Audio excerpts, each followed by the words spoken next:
Hi, everyone, and welcome. I'm really excited. We have a heart-healthy meal for you, brought to you by the CEO of Innit. It is one of my favorite apps because never have I had a platform where it literally takes me from planning my meal to shopping to actually prepping and then ultimately cooking and then eating a gourmet cuisine, and then right now a quarantine cuisine. So meet Kevin Brown. He is the CEO of Innit. He's always had a passion for cooking, and he is the one who's going to be walking us through this amazing recipe, which, Kevin, you said it's adaptable to whatever I have in my pantry. That's right. Well, so first off, it's great to be here cooking with you and cooking with everyone. It's Friday night, so I think we're going to try to have a little bit of fun. Make it really interactive, and we're gonna, I think, reflect a little bit of reality based on what we've got in our pantry and do a little improvisation. Fantastic. So why don't you show us the recipe? Show us your app, show us the recipe, and then we'll get started. I'm gonna start doing a little prep here while you're doing that. Absolutely. So I'll share my my screen here. Let's go that. So I'm gonna start the Innit app here. So we started the company about 5-6 years ago to really help people that were they wanted to eat healthier, they wanted to start to cook some new things, but they didn't have that real help. So if you remember driving with paper maps, it used to be pretty stressful. So we want to essentially create GPS for cooking. And so we pulled that together, and it's a free app that you can download. Now what we're doing is we're really be able to bring together all the different foods based on what you have in your kitchen or based on around your diet. We can now build a meal and then guide you through it. So we're going to show you a little bit of that, and we're going to cook together. Kim and I, we're going to, I think, be making some salmon tonight.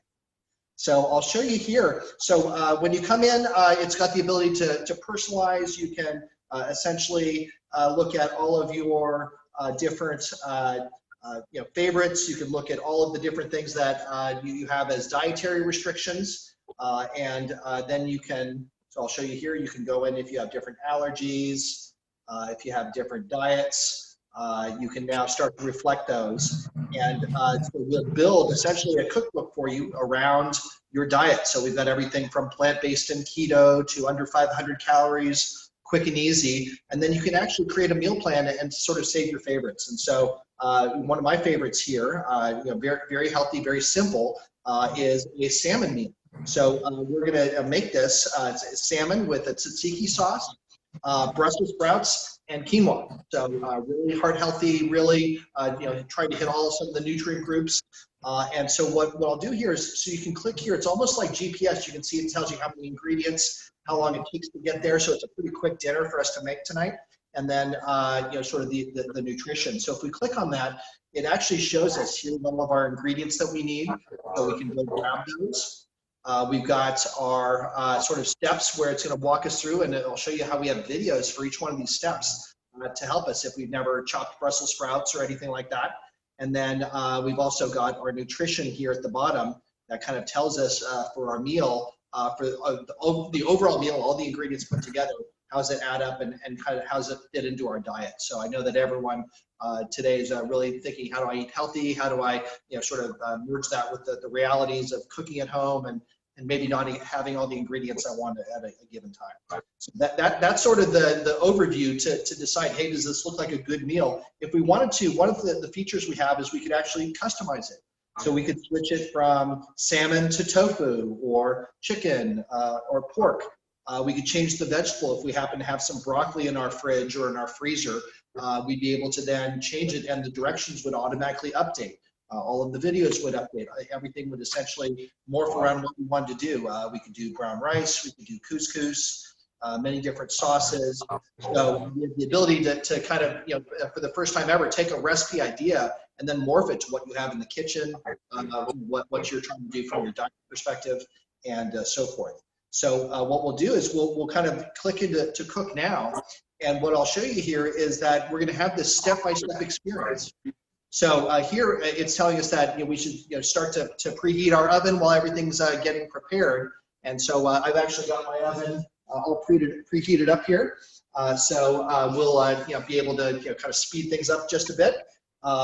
And then now we can flip to the next sequence, and it tells us, okay, here's I have to grab a couple of ingredients here, and we're going to be making our quinoa first. So I'll just show you the step 1. Step 2, we're going to do the Brussels sprouts. It'll show us how to do those. You see the videos. We're going to do some salmon, and first we're going to be cooking the Brussels sprouts, and then in the same oven later we'll add the salmon, and they'll all finish at the same time.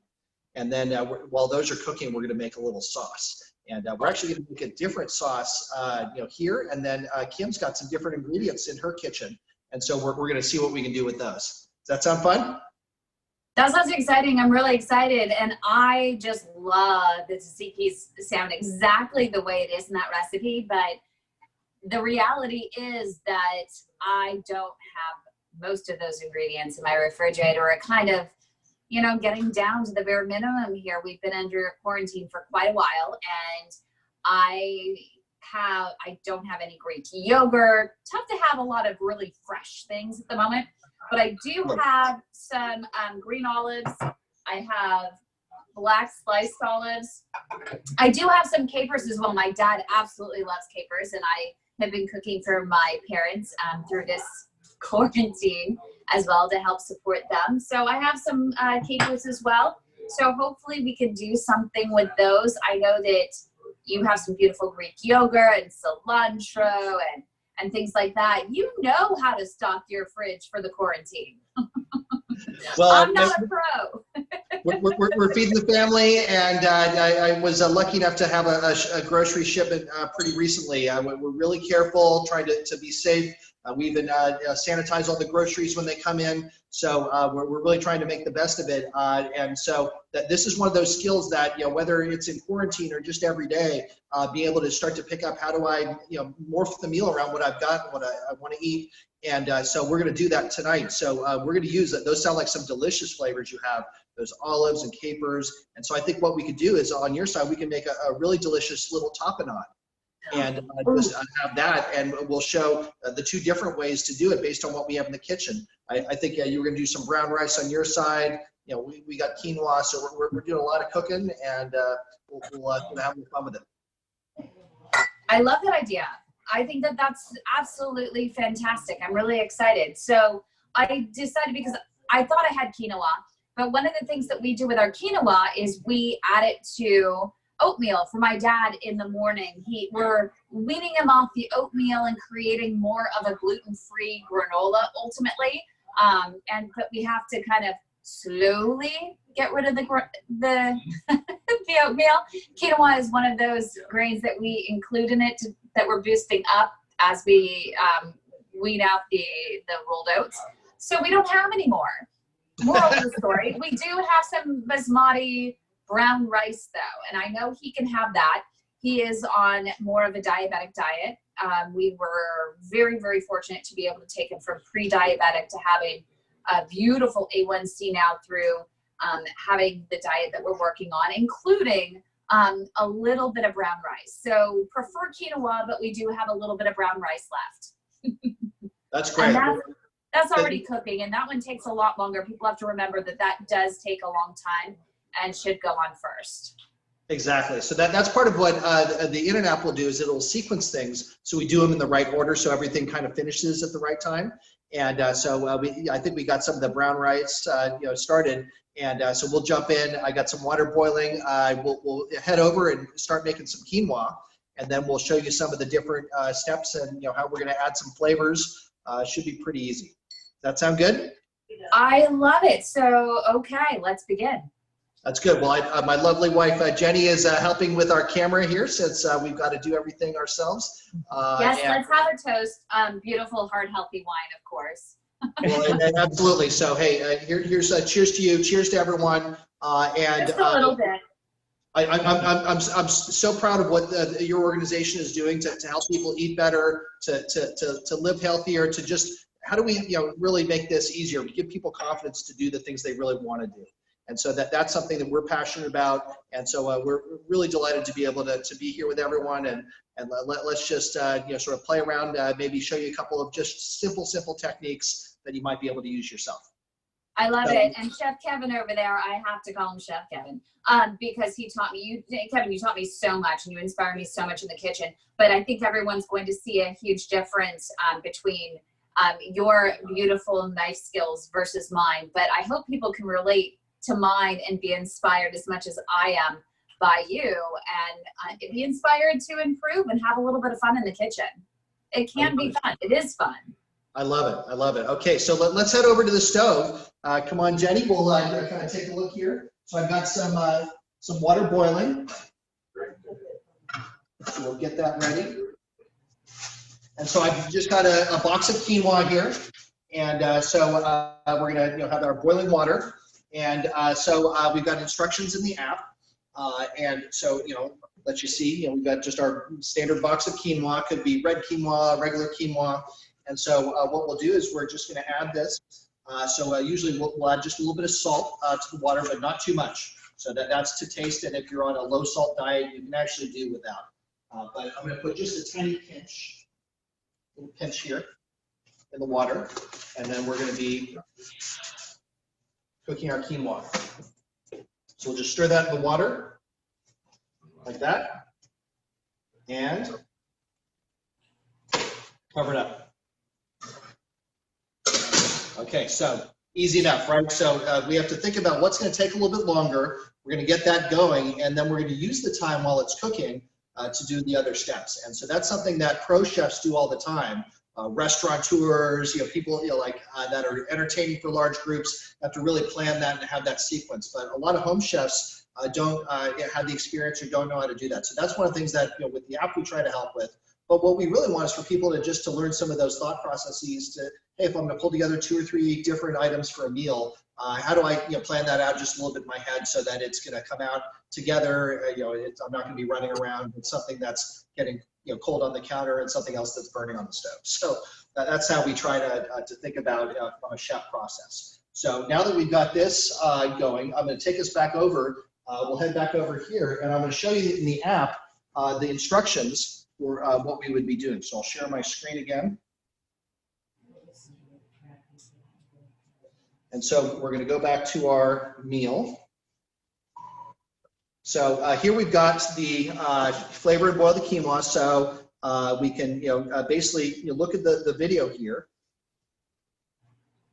And so this gives us sort of some of the different steps if it'll play. I'm not sure it's going to play on our Zoom screen, but we'll try it. And so it shows us just the simple elements of, hey, we're going to throw in a little bit of garlic and thyme for a little bit of flavor, and that'll sort of just kick it up a little bit. But if you don't have any garlic or thyme, your quinoa will be just fine. So let me switch off here. And so let's show you here. We've got just a few ingredients. So Jenny, if we want to kind of make sure we got the cutting board. Okay, perfect. So I'm just going to strip off a little bit of the leaves here, so you can basically take some time and strip off a few of these. Just like that. Just pull them the opposite way on the stem. You've got some of those here. And we have some garlic. It's really simple, just a couple of cloves of garlic. So that you've got this little butt end here that what we're going to use, we can use that to hold it on this side.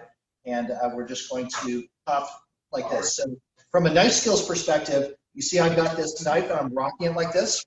My fingers, I don't leave it out like this. I leave them kind of with the nails down so that if the knife happens to get over there, it's going to hit my fingernail instead of cutting into the end of my finger. So I'm just doing nice little thin slices here. No room to complain. Yeah. As you can see, we've got just a little bit of flavor there that we can bring to the party. So I'll do one more.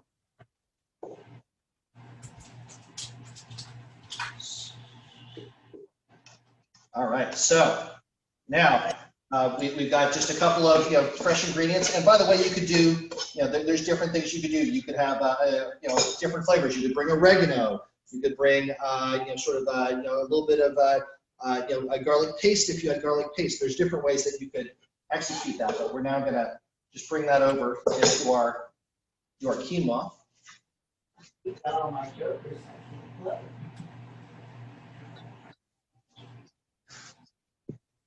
That's going to join the flavors here. So we've got, now if you want to show just right in there, we've got some of those flavors all decked out. So this is just going to boil for about 19 minutes. Just really gently. I'll turn it down since I have a lid on it. And so we're going to look at our next step. Okay. So on our next step, so we just swipe over, and the next step is to cut our Brussels sprouts. So I love Brussels sprouts when I go to a restaurant, right? But in the past, I didn't really know how to cook them, maybe, or a lot of people, they end up a little bit bitter or bland. So do you like Brussels sprouts, Kim? I absolutely love Brussels sprouts as long as they're cooked and they have a little bit of a crisp edge with some olive oil, salt and pepper. But while you go to all the work, and I just absolutely, I respect the world out of you, and I'm cutting up those Brussels sprouts, but this is more my style. Oh, you got some pre-cut ones. I love the bag, and they're all cut up for me. Oh, I love that. Well, so I'll show us real quick how to do it, but also here's our friend Tyler Florence from the Food Network showing us some technique too, right in the app. So this is the. You want to see my technique? My technique is literally just going like this. Oh, look at that! I think you beat me to the finish line by a lot. Easy as opening a bag. But by the way, this is part of the magic of cooking at home, is that you decide which things you want to do because you like the quality, or and then which things don't matter too much. Maybe some nights you might want to make a homemade pesto, and other nights you might want to buy one. So let me go ahead. So we've got the Brussels sprout step here, so I'm going to turn that off. And we're now going to actually do it ourselves here. So I've washed off my Brussels sprouts. So just nice fresh guys here. And so what I do is I'll set up a little bit of an assembly line. And so I'll take a few Brussels sprouts here. And so what we're going to do is we're going to chop off the tops here, and then we're going to cut them into halves or quarters. I like them in quarters because then they get a lot more surface, a lot more cooking. So what we'll do is we'll first take the tops off all of these. Bring my other guys over here. So just push it over, push it over, push it over. And so now you've got sort of a nice standardized motion. You can be really safe. It's pretty easy. You're holding your fingers way back on that, so you don't have to be nervous while you're cutting. There we go. So now I can just clear these off. Just go straight into our compost. And so now what we're going to do is we're going to cut these in half or quarters. So you see there's a flat end now. You could hold it down on the flat end like that if you wanted to. So now you've got quarters. So that's you can do it different ways, but there's you always want to get a nice stable base to be cutting when you're dealing with a knife, so that the food isn't moving around and potentially putting your fingers in harm's way. Okay, I do have one little caveat to actually getting these Brussels sprouts in a bag, and it's just that you still have to cut the ends off because they leave the ends on every single one of these. So no matter what, you might as well, I just learned a great lesson, you might as well just start from the raw regular Brussels sprout, because you have to cut them anyway.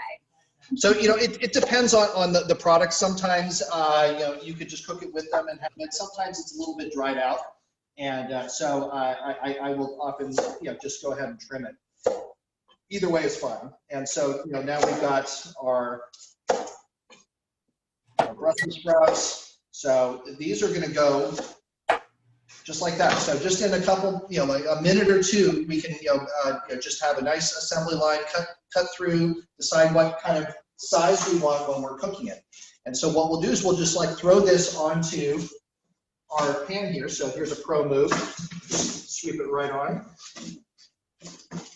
So now we've got kind of our beautiful Brussels sprouts here, ready to go. And so one of the classic things that we do all the time when we want to keep something simple is we'll use salt, pepper, olive oil. That's the classic that we do, to have just the right seasoning, the right cooking. So let me bring over some of these. What's that, Jen? Expeller press. Oh, yes. So Jenny reminded me. So come on over and say hi. So this is Jenny. Hi. Always an amazing help.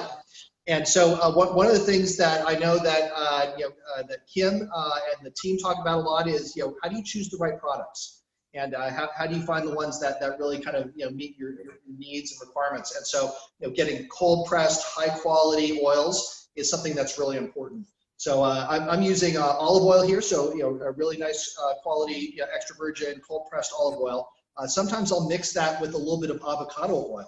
And then actually what that does is it lets you cook at a slightly higher temperature, before you start to get some smoking and burning in the oil. So there's different techniques. If you're going to cook something super hot, you should use an oil like avocado or vegetable or canola oil. Olive oil will burn if you cook it too hot. That makes sense?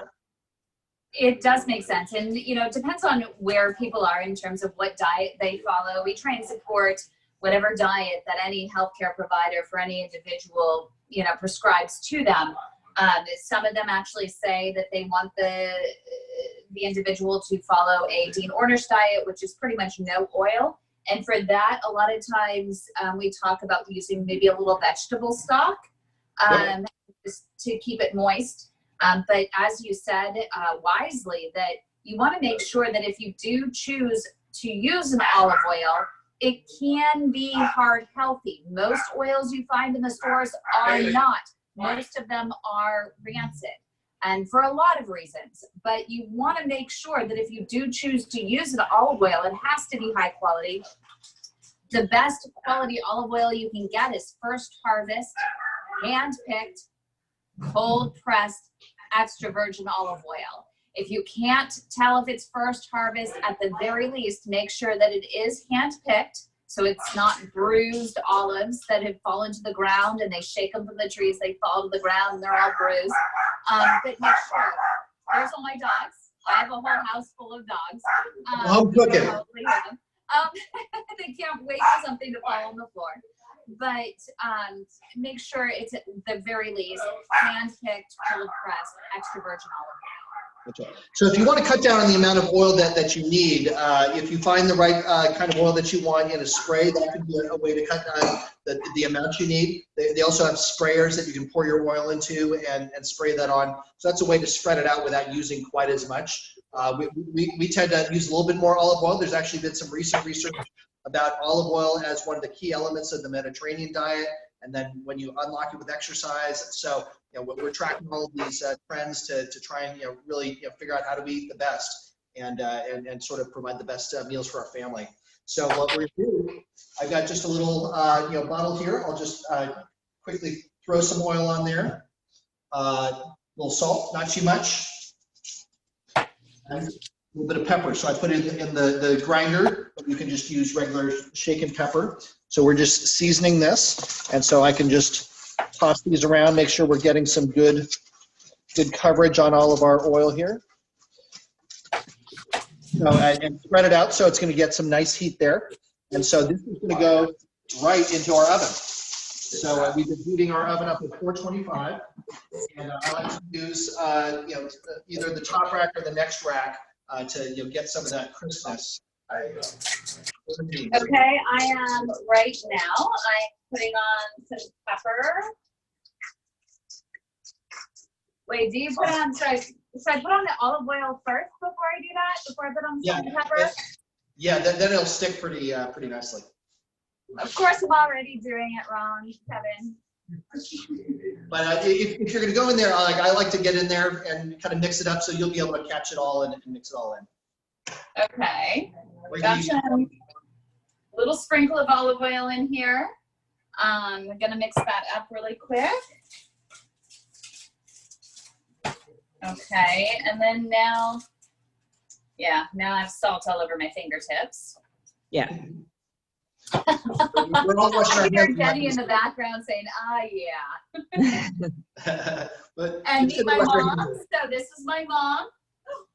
Hello. Say hi. You like watching me?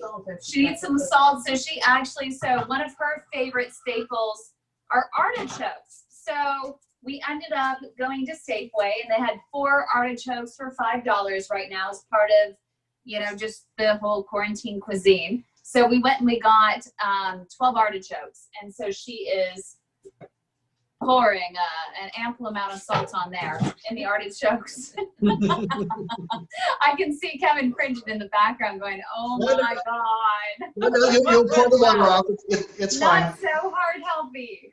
Okay, so we poured that, poured some salt on here, and we are all set to go. Okay, are we ready to throw it in the oven? I'm ready. Okay, let's It's all go. set. Help with that. There are other things you can try. There's my smart speaker. So we're going to go ahead, and so I've got these 2 pans here, which are nice because they fit next to each other, so they're both going to go on the top. So we're going to cook these first. These need about, look in the app here, but it's about 18 minutes, 18 to 20 minutes, and so we'll be able to get those started. And our salmon, for my piece of salmon, I think ours are about the same. We want to cook them for maybe about 10 to 12 minutes. For me personally, the greatest sin when preparing fish is overcooking it. So I'd rather have it be just a little bit al dente and translucent, especially if you've got good quality stuff from the market. You don't have to basically take it to sort of overcooked. So we'll target around then. If you want it to be a little bit more, you can throw it back in.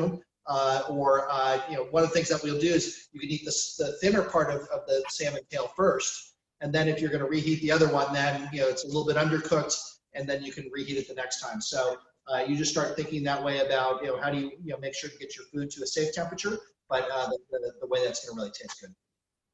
So we're going to take a little peek at our quinoa here. It's coming along nicely. Yeah, I think so is my rice is looking really, really good right now. Yeah, so I think that's pretty turnkey. We don't have to mess with it too much. So at the end, we'll just run a fork through that and kind of fluff it a little bit. So while this has gone in, so we need about 18 minutes. So I'm going to set a timer here. I sometimes use my Google and Alexa devices to set those, but these need about 18 minutes. And we also, in the app, have a timer. If you're following along the whole thing, cooking with the app, we have timers that pop up, and you can just use those right on your phone, so you don't have to use a different device for that. So now, so we've got the quinoa started, we've got the brown rice started, we've got our Brussels sprouts that are cooking, and we've got sort of a nice timing there. And so it's 18 minutes for those, and let's say 10 to 12 minutes for our salmon. So now we've got 6 to 8 minutes to prepare the salmon, and it's gonna be pretty simple. So why don't we come back over this way? And what we'll do is we start with our piece of salmon here.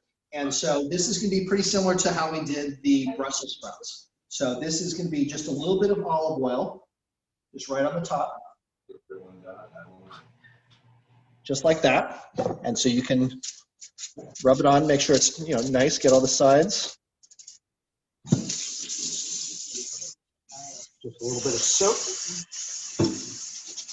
And then we're going to put a little salt and pepper. Do you only put it on one side? Yes. So in this case, the way I usually do it, you can do it different ways. For example, my daughter likes crispy skin on the salmon. So you can either do that in a pan, or you can cook it skin up. I like to cook it skin down, and then basically the skin will stick straight to the aluminum. And then you can essentially just take the salmon off and eat it without the skin. So different ways to do that. The dogs always get a little bite of the skin, so everyone kind of wins here. So again, we'll do a little bit of salt and pepper, just lightly dusting right on top. I like to use kosher salt because it makes it easier just with your fingers to kind of feel how much is going out. Oh yeah, so there's different types of salt. People may have had recommendations for different ones, like Himalayan pink salt, or you can use flavored salts. There's truffle salts. There's all chili salts. So these are some of the different ways. If you have some of those, you got them for a gift or picked them up at a market sometime.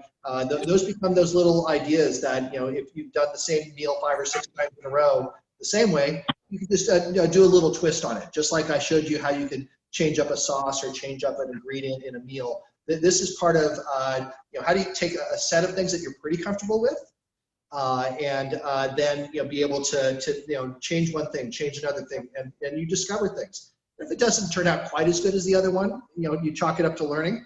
But I really do encourage people to play a little bit with it. That's where we want to provide a little bit of the help with the app, so that you feel like you've got a bit of a safety net, that you're not going to have a dinner disaster. But it's important to be able to try new things, and especially to get multiple different foods into your diet that give all the nutrients that you need. And Kim and I even talk about some of the genetic testing and different sort of indicators of that for all of us nutrition is very personal. So we actually have another app that we operate called Shopwell, and it's free, and you can basically scan over 1 million products in the store, and we provide a personalized nutrition score on that product based on your diet. So over time, what you're going to see is everything that you're buying, if you're buying it on e-commerce, if you're shopping for it, you're going to be able to get much more information and have it personalized to your diet. So hopefully some of these tools will make it easier for us all to take a direction that we want, and then find delicious options that fit. I think that's so key, just to be able to find things that can fit not only into your diet, but into your life. And I think that last part, fitting into your life, is probably the hardest part of everything.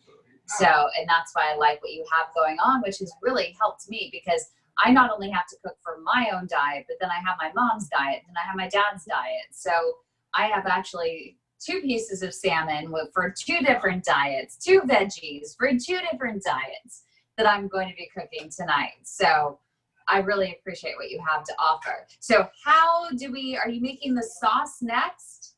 Yeah, so what we'll do is we'll make our sauce. So we can actually start that, and we'll just kind of keep an eye on the timer.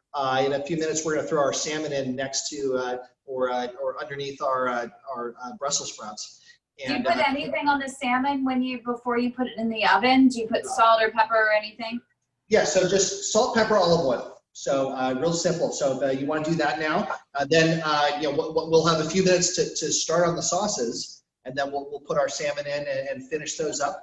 And as you can see, we try to keep it pretty simple in preparation. We don't want to have 74 steps to get something. Really, focus on really good basic flavors and good basic technique. Okay. And I made a little bit of lemon zest to put on it. Would you put that on before? That's a great idea. That's a great idea. You can put it on right now. This is my new favorite tool, and you inspired me to get it.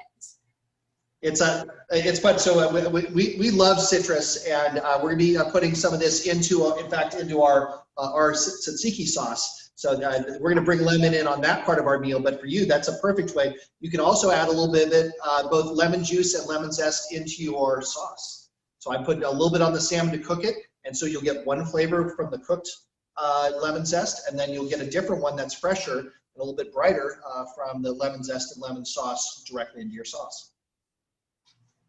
Perfect. That's what I just did. So I'm starting a little pot for the sauce.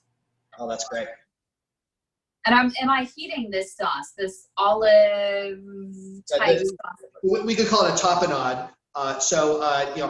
We're not going to cook it too much. We can heat it a little bit. You can make this thing raw, since the olives are already cooked and prepared. But you can also warm it up to extract a little bit more flavor, and that'll take some of that lemon and infuse it. Put a little bit of olive oil there. So actually, if you want to jump into that right now, we can. Let's check our timer here.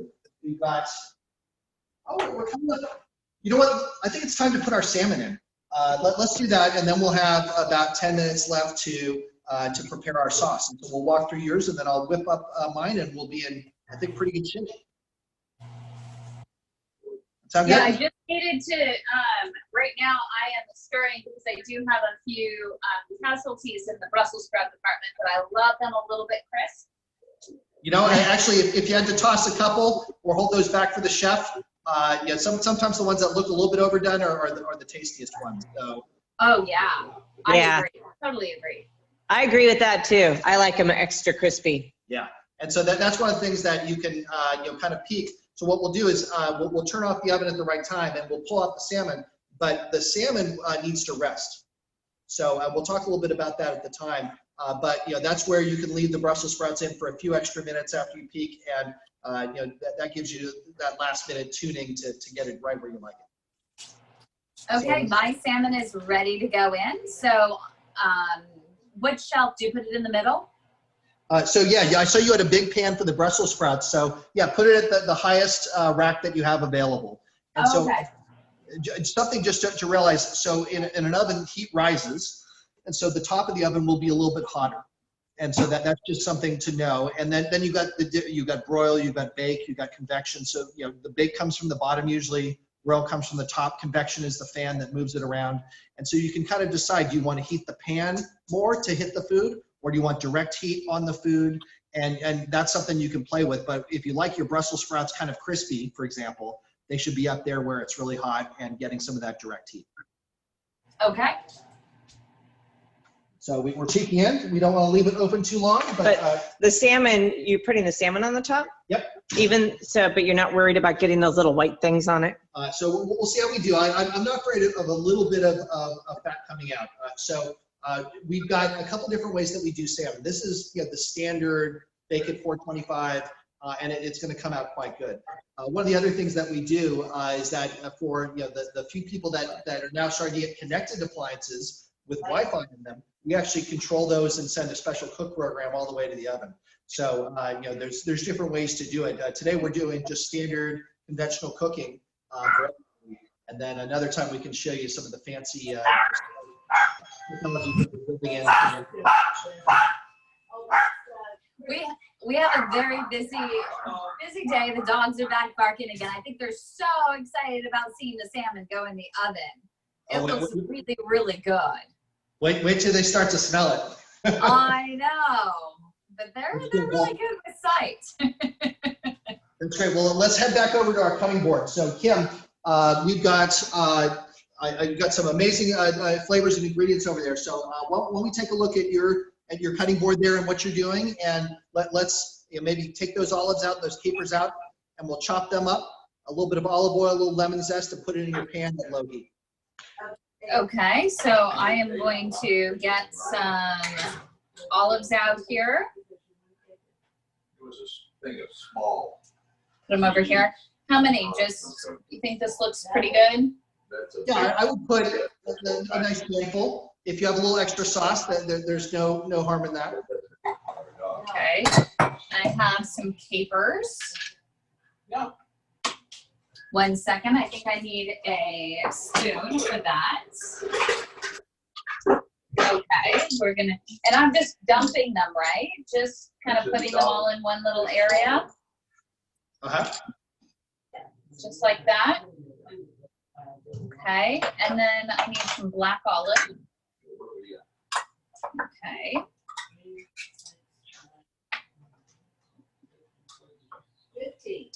Okay, got some black olives. Well, looking good. They're trying to escape. Yeah, they are.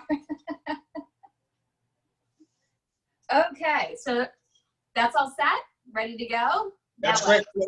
So just like we were doing with the garlic or the herbs, what we're going to do is kind of rock the knife over. So you'll hold it like this, and you'll rock it like this to just get. And you can work back and forth like this to just hit all of the olives and start to break them down. So it doesn't have to be exact. Sometimes you're very precise in how you cut things. This is more rustic, and so how do we sort of do that?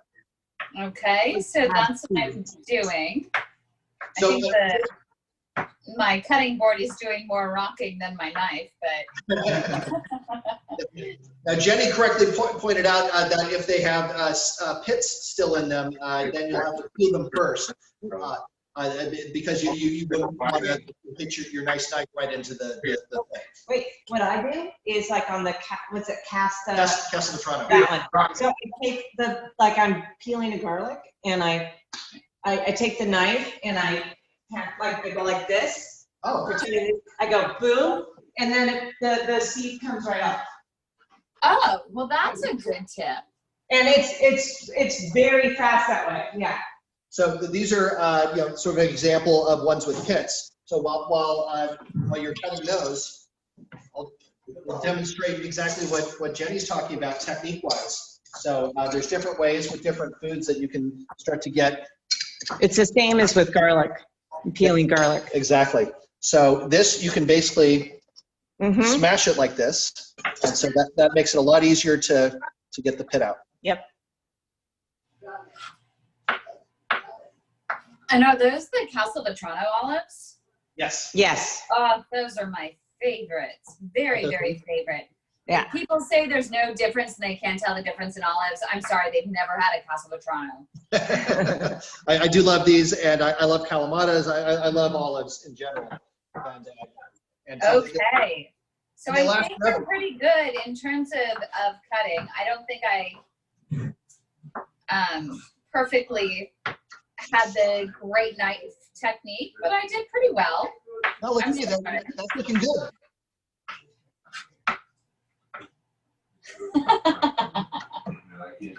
Okay, it's all done. So then what do I do? Okay, you can just scoop those right into the pan, or like lift the board above and toss them right into the pan. Where are yours? Should I put them in a pan or should I put them in a bowl? So it depends. Would you like to warm it, or would you like to have it served cold? You can do either one. What do you suggest, Chef? Let's try cold this time. That'll Okay. just keep it simpler. And so we'll try that and see how you like it with the brighter flavors, and we'll contrast it. Maybe maybe what I could do is I'll do a couple more, and we'll do a cooked one here. Okay. I'll just put them in a little pan, and we'll see how that tastes with a little lemon zest and Castelvetranos. I love it. It's very, very colorful. So it'll be a really pretty dish.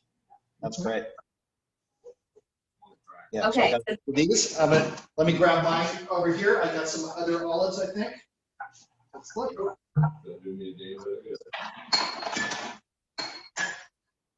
Oh, maybe we ate them. Here there. See, now you're looking right now like me. Just rummaging through the refrigerator. What do I have? What do I have? What can I do with this? Totally. That's Where is it? That's the thing about quarantine. It's like the TV show Chopped. It's like, what can I make out of these 5 ingredients? Exactly. That's great. So here we go. So I've got these. So I've got Castelvetrano and Kalamata together.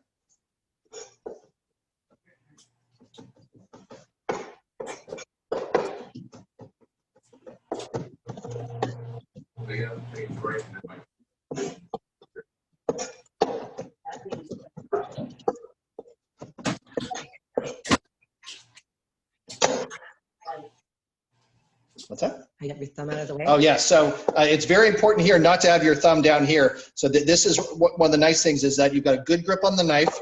You're controlling this side, and then you're just moving here, and then you can wipe off there if you need to.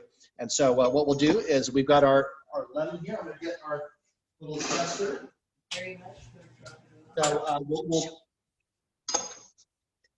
yes, I'll show it just a sec. And so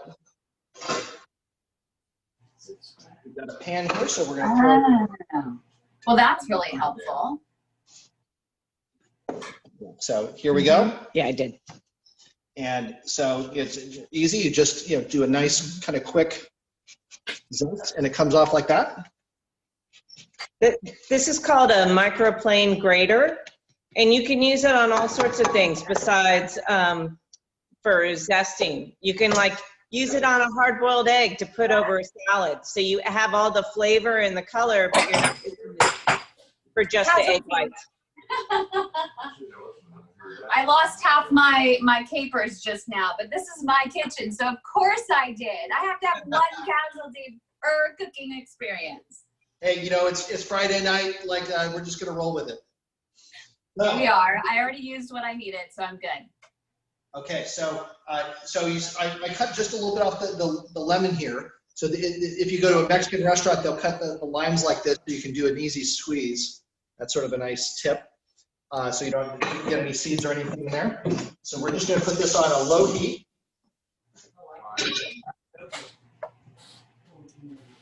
So we're just, let's move our timer. Oh, we got 45 seconds left. So we'll get this started. This won't need much heat at all. Just gonna let that warm up a little bit. So again, this is the idea. You can go over your cupboard. Oh, I've got some tomato sauce. I've got some green chilies. I've got some Dijon mustard. Actually, we do Dijon mustard with tomatoes, and that ends up being a nice combination. On salmon. It's beautiful on salmon. And so, for us, it's really about how do we have some things around the house all the time that in a pinch we can turn into a nice flavor. And then if you get something that's fresh and good, we'll cook that, sort of as we get it from the market. Okay, how are we doing with our quinoa? That's looking really good. Okay, so we'll use the fork to fluff that. And then we're going to pull our salmon And you want to do this with the brown rice too. Even if you're cooking with white rice, you still want to fluff it with a fork. Yeah. With a fork, so you can't really do it with a spoon. So I'm using this. So it's better with a fork. It's better with a fork. It gives you a little bit more, but if you're just vigorous about it, you can use your spatula. Okay, so now it's going to be time to pull out our other items. So let's look how we're doing on here. Oh yeah, here's our salmon. So look at that, nicely roasted, but not a lot of the white fats coming out. So I think that'll be in good shape. So how do you know? So yeah, talk about how you know when salmon is done, because I end up having to slice into it. So when I serve my parents, I serve myself, I serve my parents.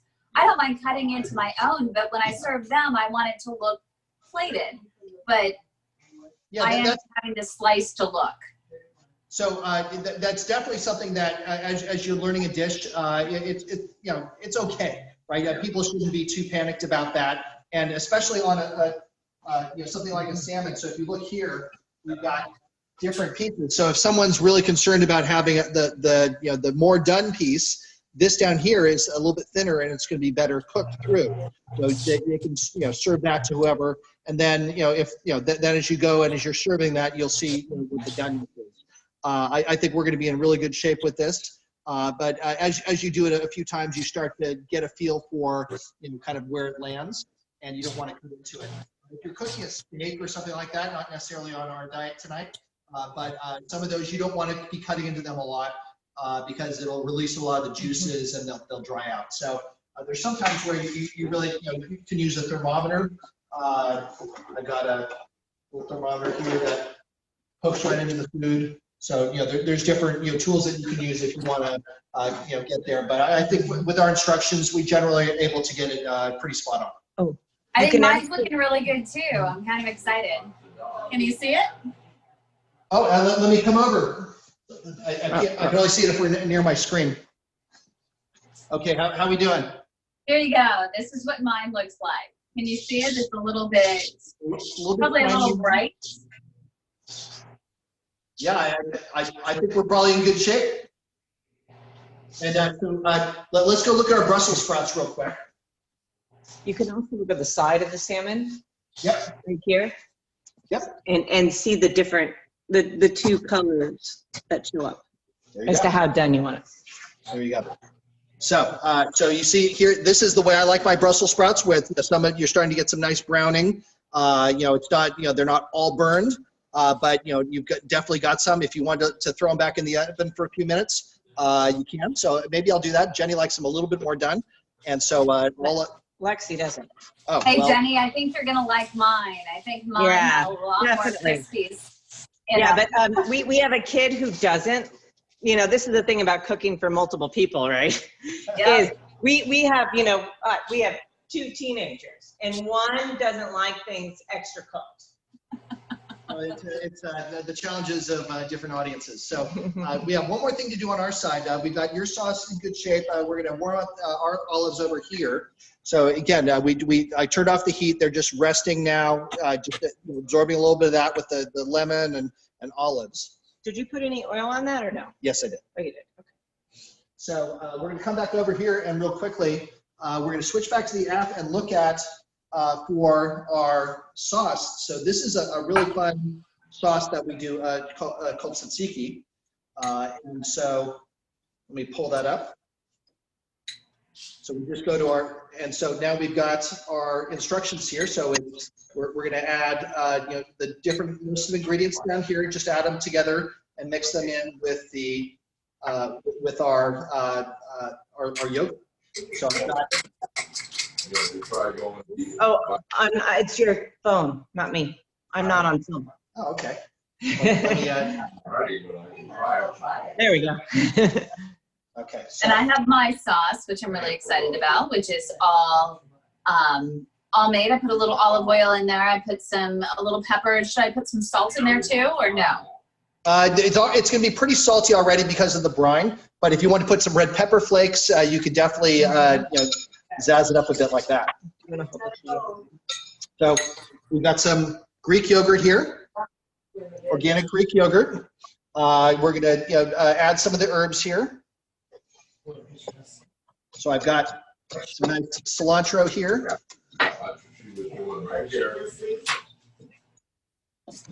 If you don't have fresh herbs. So if you don't have fresh herbs, just the lemon and the yogurt and a little bit of black pepper will be delicious.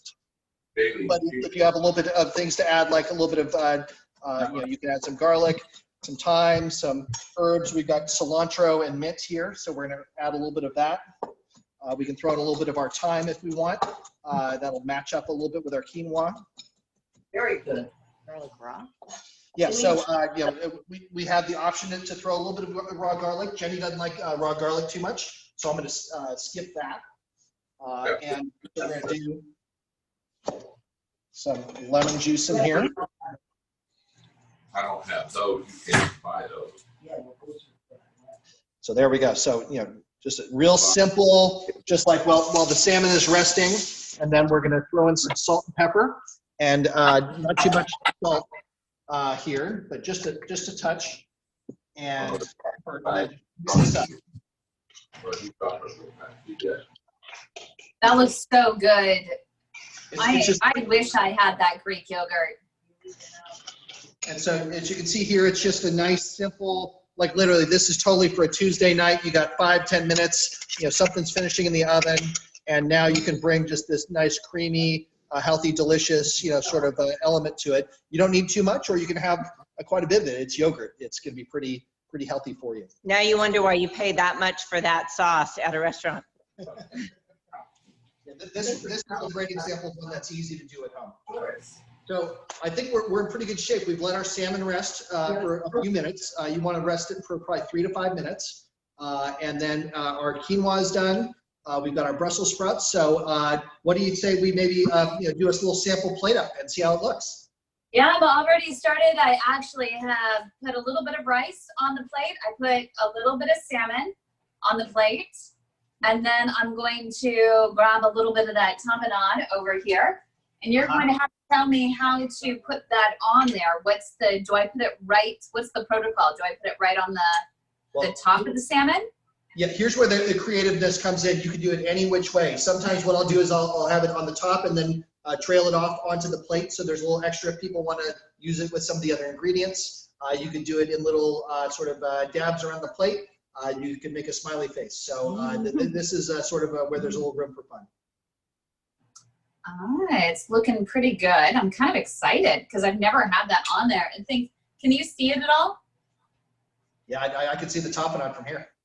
Okay, so now I need the Brussels sprouts, right? Yep. Okay, I'm gonna go grab some of those.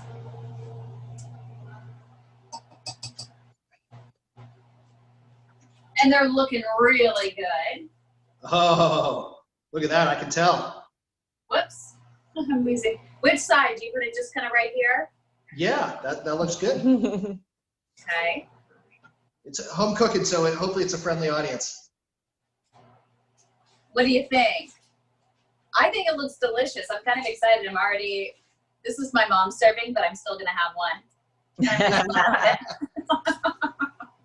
Hey, the chef needs to taste to decide if it's good. Yeah, that's Oh. pretty cool. It's so perfectly salted, just so slightly, and I love the bite that it has to it with the pepper. It's delicious. Yes, just that salt, pepper, olive oil is a great base. So whenever in our kitchen labs we're testing things, we'll use that as our base level, and then we'll layer on different flavors. So I want to see how yours is turning out over there. Would you show us how you, the pro, actually plates a little bit for your family? So we've got just some of our different ingredients here. So we'll lay down our quinoa here. So I might do this a little bit in sort of along the plate like this. So I got a square plate, so I'm going to take advantage of a little bit of that.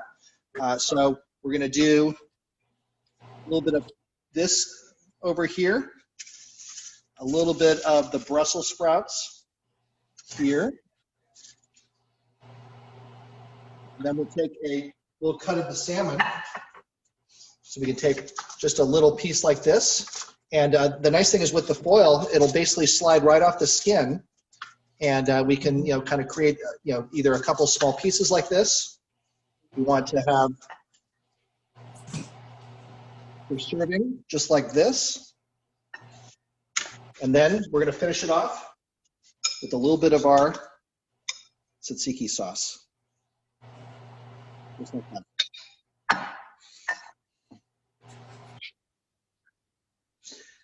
What do you think, Kim? Oh, that looks beautiful. I think Jenny should take a bite of that. That Okay. was delicious. I have to live vicariously through you because I want some of that sauce. That sauce looks absolutely delicious.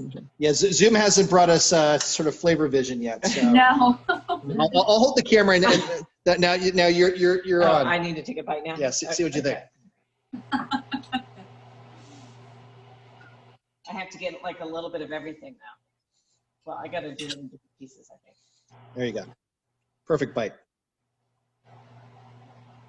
Really good. Now, this goes with the salmon? Yeah, you can mix that. You could mix that with the quinoa. Like it'll go with everything. I like it warm. So you know what's amazing to me is I actually gave my mom a little bite of it, and she is not the biggest fish fan, but she loves the salmon in the Instant Pot because it is incredibly moist. You told me to put the salmon in the oven for a very short amount of time. What was it, 12 minutes? Yeah. And So- it is incredibly moist inside. She loved it. She was like, oh my gosh, it is incredibly moist. So I didn't realize that you can put it in the oven. It just depends what. It's 425. Exactly. So the time when salmon will dry out is when it's cooking too long and it's just got moisture escaping the whole time. When you've got a little bit higher heat, what happens is it seals in the juices. It kind of sears the outside and keeps them in there. And so that's what we're always looking at is, hey, how do we both minimize the cooking time, but also make it so that it's going to stay moist and really keep all the nutrition and flavors.